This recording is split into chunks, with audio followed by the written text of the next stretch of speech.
Jeg hedder Michael Rømhild. Jeg er projektleder og ingeniør i PTI.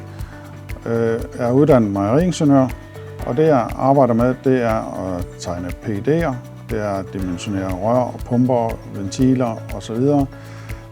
Således at vores 3D-tegnere de kan tegne det op i 3D og viderebygge det op til de færdige anlæg. Min primære opgave er at få omformuleret kundekrav og kundernes ønsker til noget, som smedene i sidste ende kan forstå, så de kan bygge anlægget fuldstændig rigtigt, som kunden vil have det. Vi laver rigtig mange SIP-anlæg, eksempelvis, og der tager vi meget udgangspunkt i, at det er kundekrav, der skal være fuldstændig klart defineret, og vi går meget op i, hvad er det for noget, der skal rengøres, hvordan skal det rengøres, så vi kan skræddersy anlæggene fuldstændig til opgaven.